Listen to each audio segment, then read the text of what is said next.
The recent trilateral defense agreement between Australia, the UK, and the US includes technology sharing for its nuclear-powered submarines.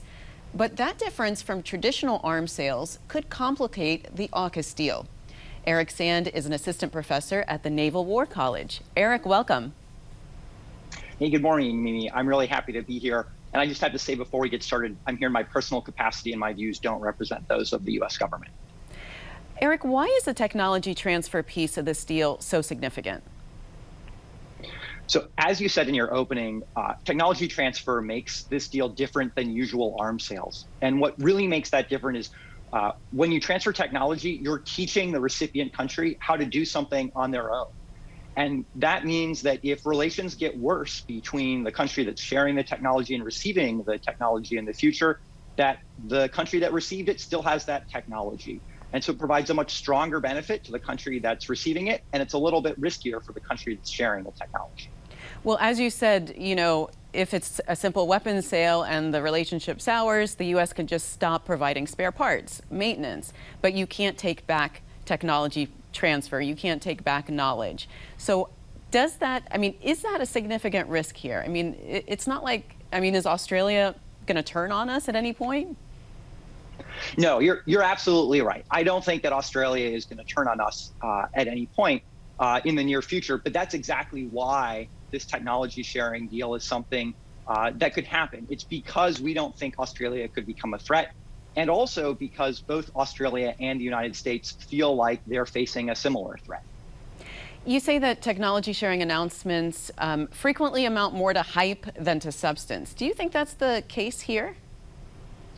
So in this case, I think only time will tell. We've seen lots of examples in the past where really senior government leaders, including presidents and prime ministers, have announced technology sharing deals, but the governments haven't been able to make that follow through. So it could be right now that this is just hype. We'll have to wait and see if the governments can actually make it happen. So let's take a step back, Erik, and talk about how China is a threat to Australia. Why would Australia want this deal so badly? They're obviously geographically closer to China. Yeah, so I think there's a big picture reason and a small picture reason. So the big picture reason is that China is becoming a much stronger country militarily. In the last 9 years, they've more than doubled their spending on defense, and they have some weapon systems that are now more advanced than equivalent US weapon systems. In the smaller Chinese-Australian relations, those relations have gotten much worse in the last year and a half. In the spring of 2020, Australia recommended that the WHO undertake a serious investigation on the origins of COVID, and the Chinese didn't like that. They responded with cyber attacks and with trade war and tariffs against Australia, and that has really soured relations between the two countries. So what benefits does the U.S. get from this? So the U.S. gets three benefits from this deal. First, it signals to the world how close its relationship with Australia is. Second, it serves as an inducement for even closer and cooperation going forward with the Australians. And third, it makes Australia a more capable ally for the United States. And where will these submarines be built? And isn't that a significant question as to where you're going to actually be building these submarines? Absolutely.